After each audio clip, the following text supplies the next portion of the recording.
Okay, one of the things I wanted to go over with you today is we're getting a lot of questions about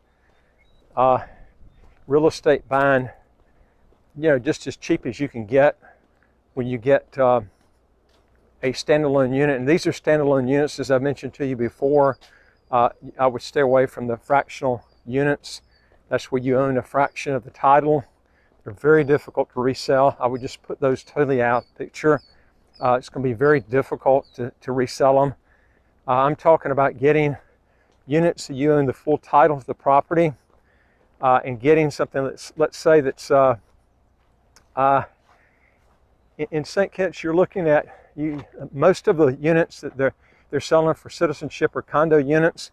I'll be honest with you, I've been here 15 years. They really came to a slow down halt on a lot of the bigger units that were here. I'm talking about big homes for citizenship. It really slowed up, probably around 2010. And they really haven't built hardly anything as far as big developments with, that have big houses. And the ones that have done very little of it because people come into St. Kitts and they do pick, a lot of people, when they look for the real estate option, they look for the cheapest thing they can find. But now what you're going to find out is, I've got to be honest with you on this, is when you go in and you buy condominiums, you will pay more per square foot by far. I'm talking about, I'm going to give you some cases here in a minute, where you can actually pay, in some cases, 10 times more per square foot on condo units than you will on a house. And I'm including the lot price too in the house as a comparison. You would end up spending a lot more on condo units per square foot. Now the total cost would be less, but the skewing of the cost per square foot is so different. And due to the fact there's a shortage of homes here that would qualify for citizenship. I'm talking about properties you can buy and then resell them for citizenship. I'm not talking about ones that qualify in the home program, okay? The home program is totally different because you can't resell them for citizenship. You can buy them yourself, but then you can buy them yourself for citizenship, but you can't resell them for citizenship. I'm talking about big homes in the citizenship developments that you can buy them for citizenship and then resell them for citizenship also. Also, folks, if you want to legally get your income taxes to zero, how to get a second passport as quick as 45 days, do three things. Hit the subscribe button at the right of your screen. You'll get these videos automatically every single day. And I would like to hear from you. If you got a question or comment, put it below, number 2. And number 3 is go to our website, www.citizenshipquickly.com, and just ask for some help. Okay, now, we've got, for instance, houses that you can pick up for at least 5 times less per square foot. I'm talking about in citizenship developments versus condo units. Okay, so and another thing too is when you resell, there is a lot less big homes that qualify for citizenship that you can resell than there are condo units. There's loads of condo units in St. Kitts. So this is what you're going to be dealing with as far as competition when you resell it. Now, also depends on where you buy the house. There are some places here that are very expensive, but even those are going to be cheaper per square foot than what you're going to see in some of the condo units, okay? Obviously, what kills you is when you're building a house is you've got that, the base part of the house, and that is a big expense getting that laid out, whether it's a house or a condo, whatever. Of course, in a condo, you're not going to own the land in most cases. You're going to own only the property itself outside the land. And there are houses here you can buy in planned unit developments where you don't have the noise factor and stuff. Now, I've shown you Sunrise Hills Villa. That's one of them. We've got several units up there. You can see up on that hilltop. And these are standalone units, and like I've mentioned to you before, when you get something in a planned unit development, they keep it up better. You don't have to hassle with it. You know, that's the thing that's nice is you can take off and leave, because a lot of people that get citizenship here, they're not here all the time, and sometimes they're not here hardly at all. So, you know, that's something that can make a big difference if you're looking to get something that's big, cheaper cost per square foot. We're looking at maybe 75 US a square foot for citizenship property. And I'm talking about with the house option, and I've seen them with the condo units. Anywhere from around 400 or 500 US a square foot. Okay, and the smaller units, they can come in at the $400,000 mark. But then, how big do you want your house or your condo? These are the things that you need to be thinking about, because some people want bigger places, and it will cost you, but not the times that you think it's going to cost you for the more square footage. So, and we've got several properties that are outside the citizenship area. They're in the 40-something US a square foot, but they're not in planned unit developments. They're nice areas, great ocean views, but you can't get them for citizenship, and you can't resell them for citizenship either. Remember, your market on properties here in St. Kitts, as I've mentioned on several videos, is you're 50 times more likely, believe it or not, to sell your property if it's citizenship than it's outside the citizenship area. I gave you the figures back in 2014, which is a year there was a lot of citizenships that year, and it turned out, you know, I got the figures for every 50 citizenship properties sold, 1 outside of citizenship sold.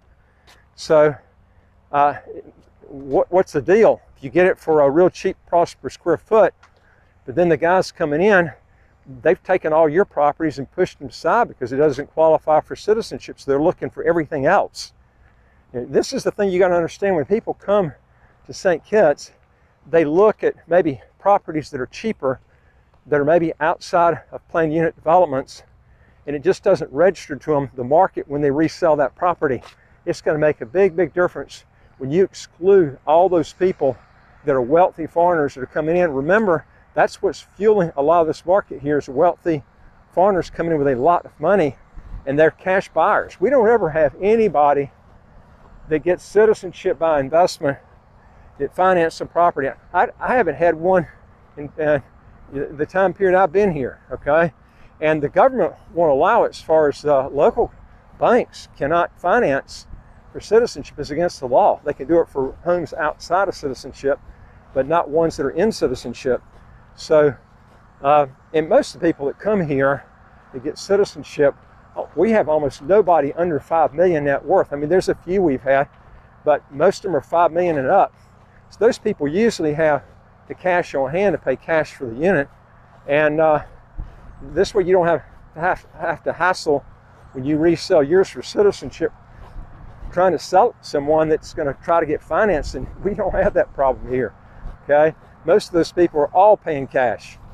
So, and that's why I say, if you stick to that market, and I've told people this before, I've had people come down to St. Kitts that will get the donation option because they don't want to stick to citizenship property. They want to go outside because it's cheaper. They don't understand how the market works here.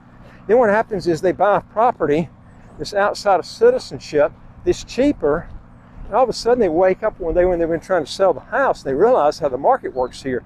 They can't sell it because they can't find a market of people to buy it. Well, you got a huge market of people that are wealthy that are coming in for citizenship. That's the market you want to be selling to.